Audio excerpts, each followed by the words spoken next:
ओम नमो भगवते वासुदेवाय नमः। नमस्कार दोस्तों, आप सभी को देवशयनी एकादशी की हार्दिक शुभकामनाएं। आज की कथा में हम सुनेंगे देवशयनी एकादशी व्रत की संपूर्ण कथा। तो एक बार प्रेम से बोलिए श्री हरि विष्णु भगवान की जय, माता लक्ष्मी की जय। ब्रह्म वैवर्त पुराण में देवशयनी एकादशी के विशेष महात्म्य का वर्णन किया गया है। इस व्रत से प्राणी की समस्त मनोकामनाएं पूर्ण होती हैं। यह एकादशी आषाढ़ मास के कृष्ण पक्ष की एकादशी, जिसे योगिनी एकादशी के बाद आती है, आषाढ़ मास के शुक्ल पक्ष की एकादशी को ही देवशयनी एकादशी कहा जाता है। इसी एकादशी से चातुर्मास का आरंभ माना जाता है। इस अवधि में कोई भी शुभ कार्य जैसे विवाह आदि नहीं किया जाता। मान्यता है कि इस दिन से भगवान श्री हरि विष्णु क्षीर सागर में शयन करते हैं और फिर 4 माह बाद उन्हें उठाया जाता है। उस दिन को देवोत्थानी या देव उठनी एकादशी कहा जाता है। इस बीच के अंतराल को ही चातुर्मास कहा जाता है। देवशयनी एकादशी को देवशयनी, महा एकादशी, थोली एकादशी, हरि देवशयनी, पद्मनाभा शयनी तथा प्रबोधनी एकादशी भी कहा जाता है। आइए अब हम सुनते हैं देवशयनी एकादशी की बड़ी ही दुर्लभ कथा।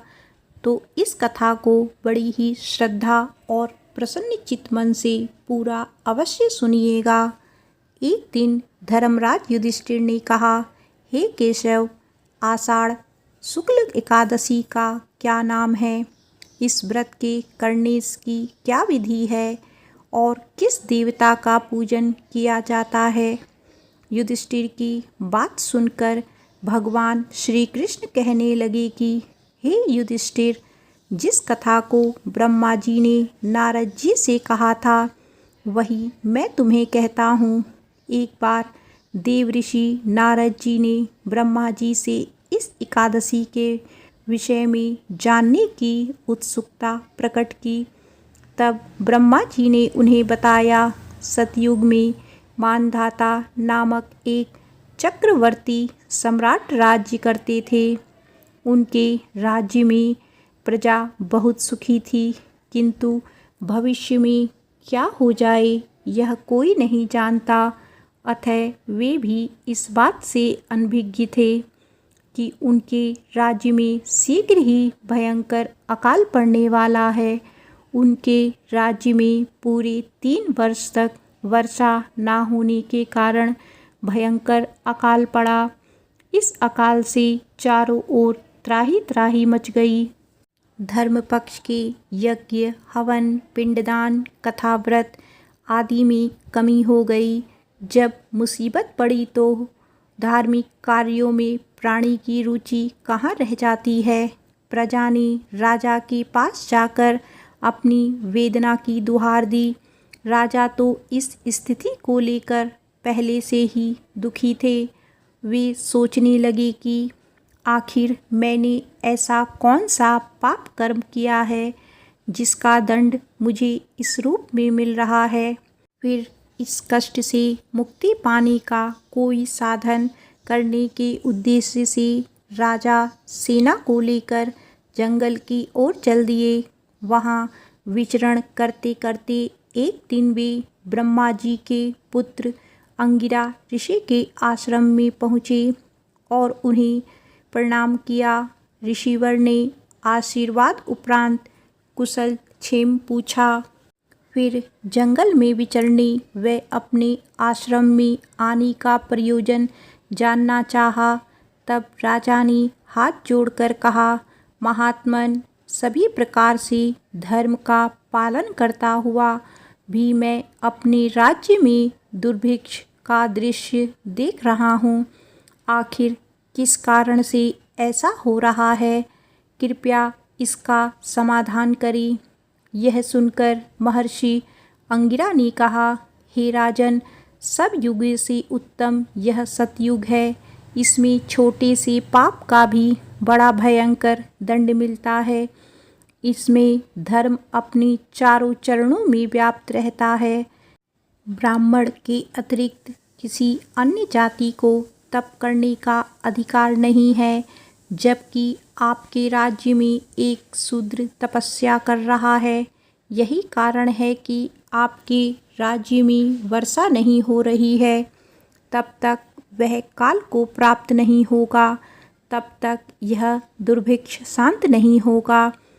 दुर्भिक्ष की शांति उसे मारने से ही संभव है, किंतु राजा का हृदय एक निरपराध शूद्र तपस्वी का समन करने को तैयार नहीं हुआ। उन्होंने कहा, हे देव, मैं उस निरपराध को मार दूं, यह बात मेरा मन स्वीकार नहीं कर रहा है। कृपया करके आप कोई और उपाय बताइए। महर्षि अंगिरा ने कहा, आषाढ़ माह के शुक्ल पक्ष की एकादशी का व्रत करें। इस व्रत के प्रभाव से अवश्य ही वर्षा होगी। राजा अपने राज्य की राजधानी लौट आए और चारों वर्णों सहित देवशयनी एकादशी का विधिपूर्वक व्रत किया। व्रत के प्रभाव से उनके राज्य में मूसलाधार वर्षा हुई और पूरा राज्य धन धान्य से परिपूर्ण हो गया। ब्रह्म वैवर्त पुराण में देवशयनी एकादशी के विशेष महात्म्य का वर्णन किया गया है। इस व्रत से प्राणी की समस्त मनोकामनाएं पूर्ण होती हैं। आइए अब सुनते हैं देवशयनी एकादशी की अगली कथा, जिसे सुनने मात्र से सभी मनोकामनाएं पूर्ण होती हैं। युधिष्ठिर ने भगवान श्री कृष्ण से पूछा, भगवान, पूर्णमयी एकादशी तिथि कैसे उत्पन्न हुई? इस संसार में वह क्यों पवित्र मानी गई तथा देवताओं को कैसे प्रिय है?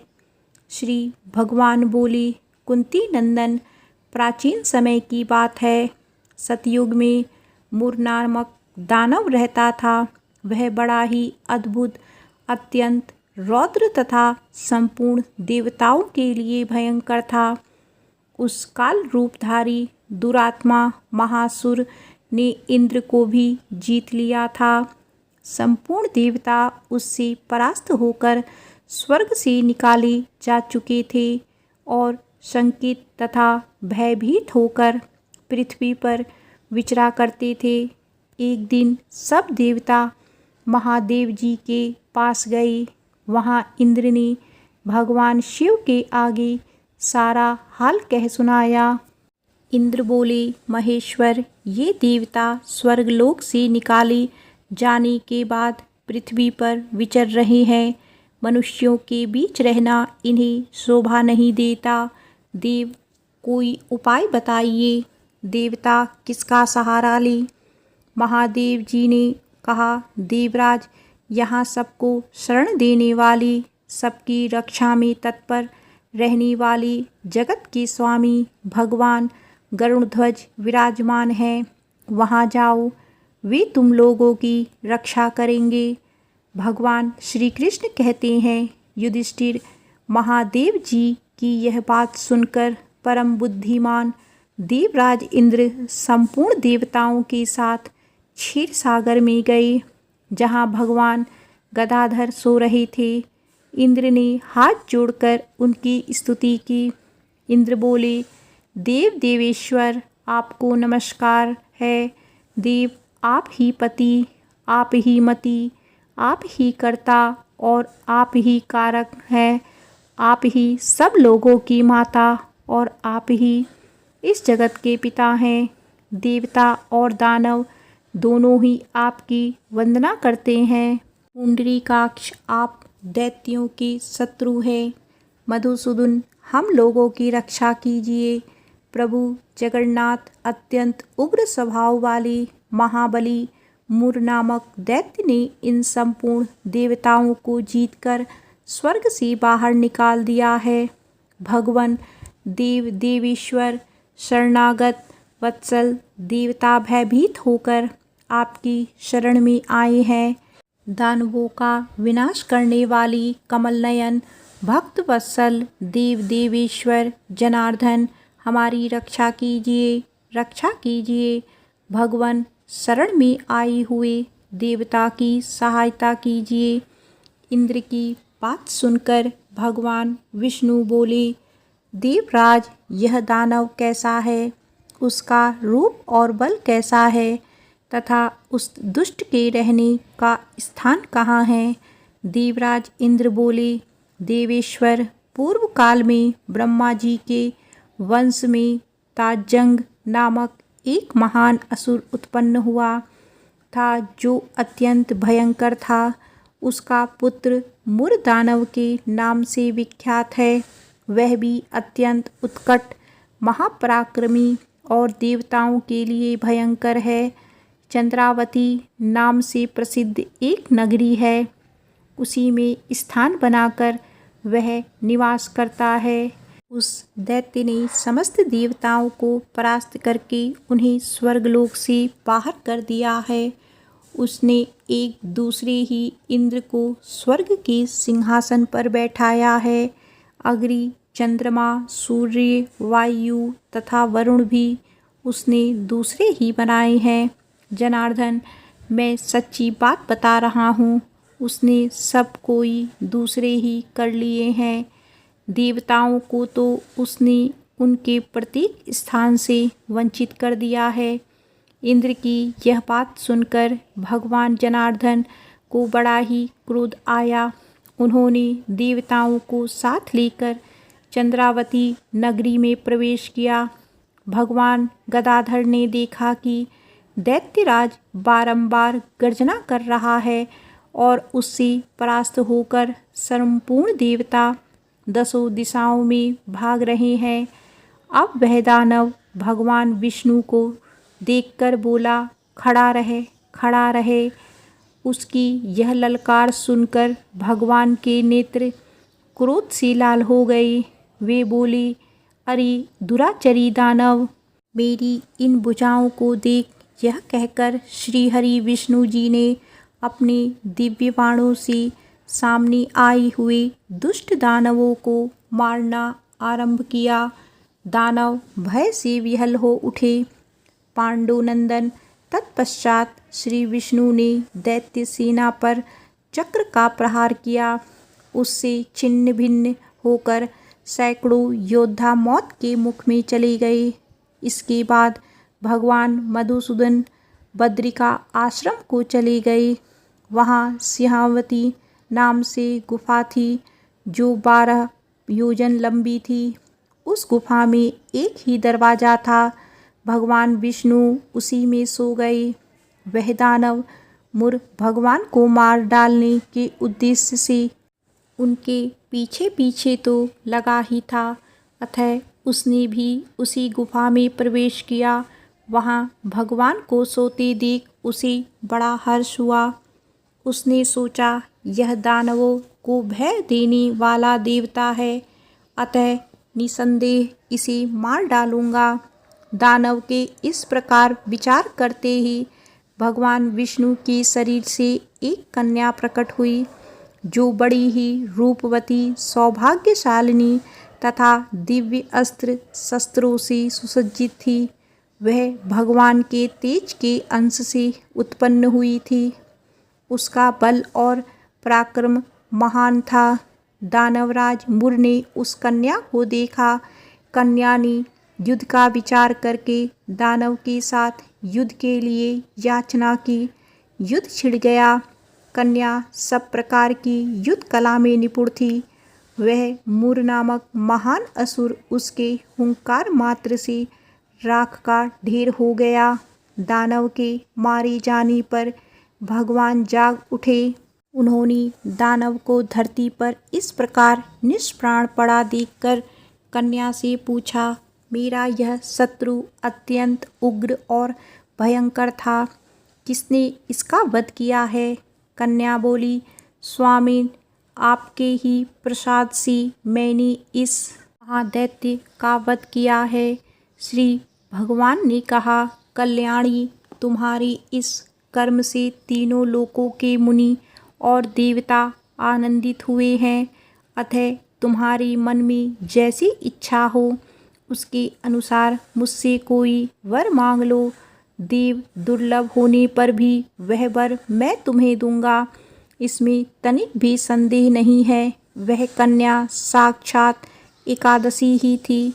कन्या ने कहा, प्रभु, यदि आप प्रसन्न हो तो मैं आपकी कृपा से सब तीनों में प्रधान, समस्त विग्रहों का नाश करने वाली तथा सब प्रकार की सिद्धि देने वाली देवी हूँ।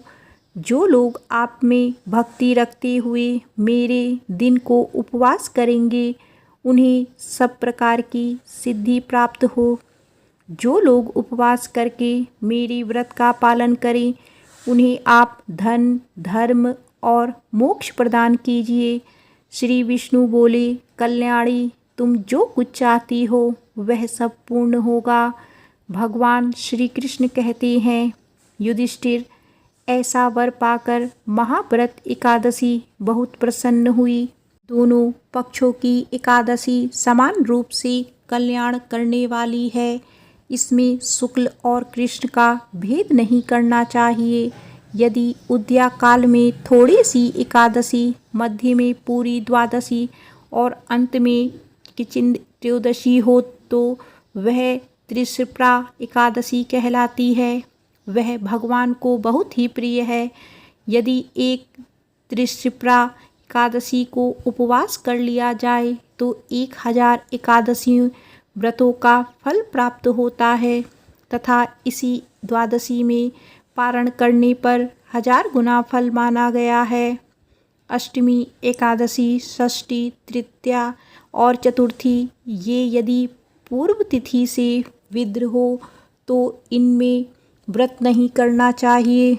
पर्वतनी तिथि से युक्त होने पर ही इनमें उपवास का विधान है। पहले दिन में और रात में भी एकादशी हो तथा दूसरे दिन केवल प्रातःकाल एक दंड एकादशी रहे तो पहली तिथि का परित्याग करके दूसरे दिन की द्वादशी युक्त एकादशी को ही उपवास करना चाहिए।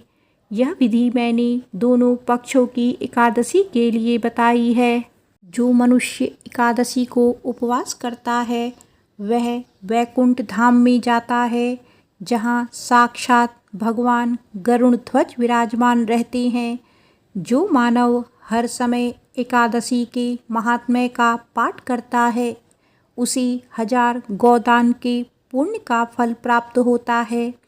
जो दिन या रात में भक्ति पूर्वक इस महात्म्य का श्रवण करते हैं वे निसंदेह ब्रह्म हत्या आदि पापों से मुक्त हो जाते हैं।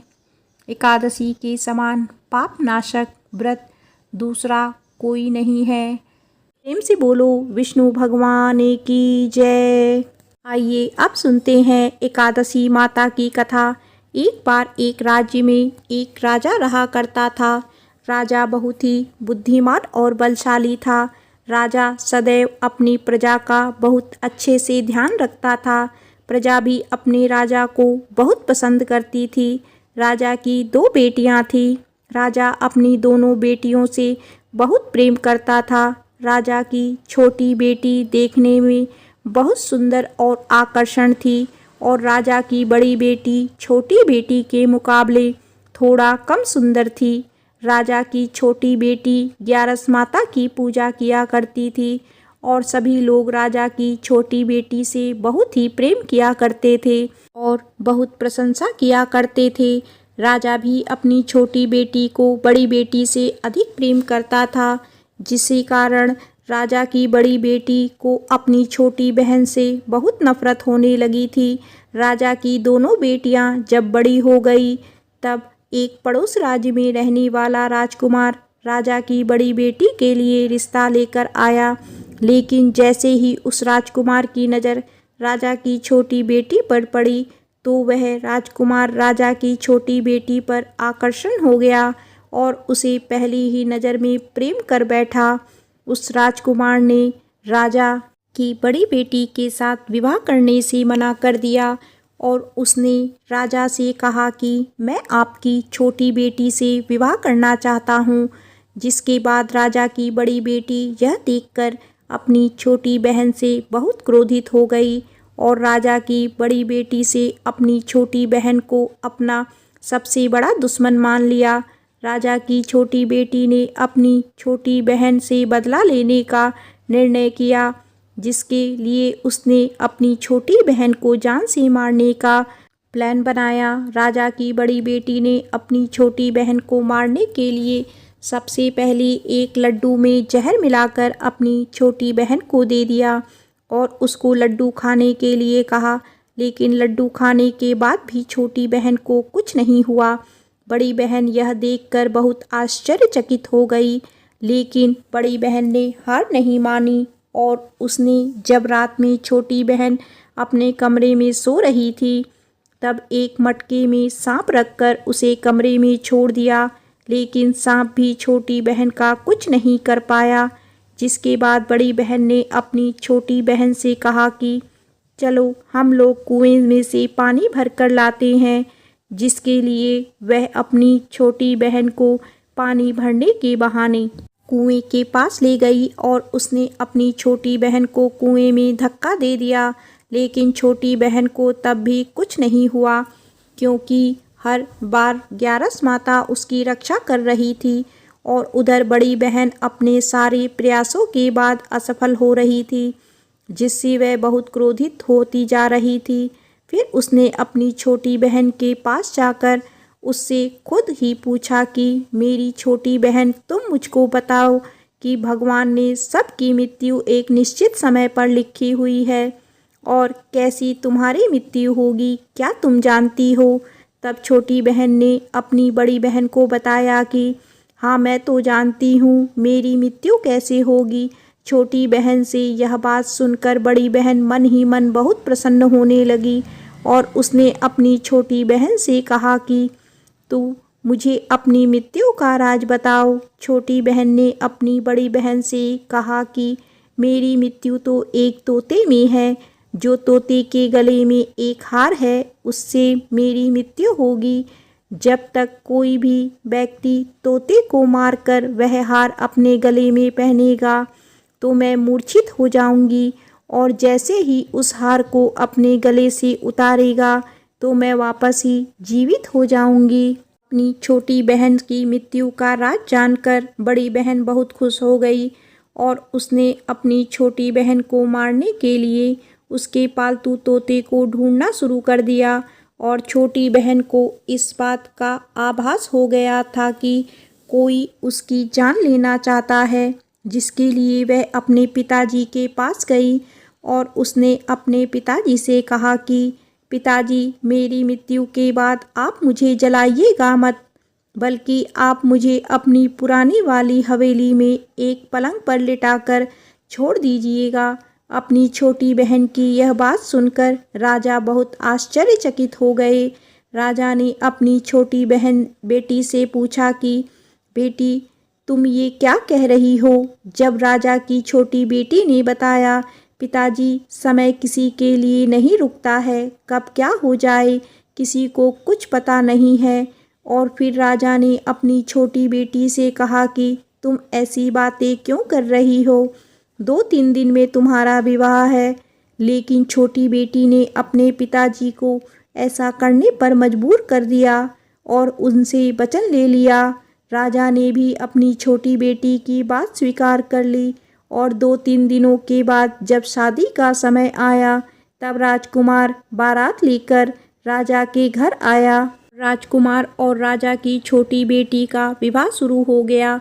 जैसे ही राजा की छोटी बेटी राजकुमार के साथ फेरे लेना शुरू करती है, तो उसकी बड़ी बहन अपनी छोटी बहन के कमरे में जाकर उसके तोते को पकड़ लेती है और उसको जान से मार देती है। तोते के गले में जो हार था उसको अपने गले में धारण कर लेती है। जैसे ही बड़ी बहन उस हार को अपने गले में धारण करती है, तो उधर छोटी बहन 3.5 ही फेरे ले पाती है और वहीं पर बेहोश होकर गिर जाती है। इसके बाद राजा ने बड़े बड़े दर्द हकीमों को बुलवाया और अपनी छोटी बेटी का इलाज करने के लिए कहा। राजा की बात सुनकर वैद्य ने छोटी बेटी को जब जांच की तो राजा ने बताया कि आपकी छोटी बेटी ना तो जीवित है ना ही मरी हुई है। यह मैं ऐसा पहली बार देख रहा हूँ। राजा ने वैद्य और हकीम को यह बात बाहर बताने से मना कर दिया और उनको कहा कि अगर तुमने यह बात किसी को बाहर बताई तो हम तुम्हें फांसी दे देंगे। राजा ने अपनी छोटी बेटी को पुराने महल में जाकर एक पलंग में लिटा दिया और वहां पर कुछ सैनिक को तैनात कर दिया। वापस अपने महल आ गया। राजा की बड़ी बेटी अपने पिताजी के पास आई और कहने लगी कि पिताजी, अगर यह शादी संपन्न नहीं हुई तो आपकी इज्जत का क्या होगा? आप कहें तो मैं आपकी इज्जत बचाने के लिए राजकुमार से शादी करने के लिए तैयार हूँ। जिसके बाद राजा ने अपनी बड़ी बेटी की बात मान ली और राजा ने बड़ी बेटी को छोटी बेटी के कपड़े पहनाकर मंडप पर भेज दिया।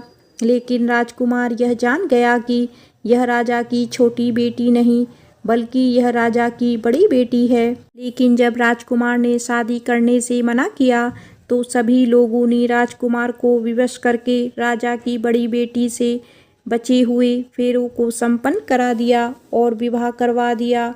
इसके बाद राजकुमार राजा की बड़ी बेटी को अपने महल ले गया।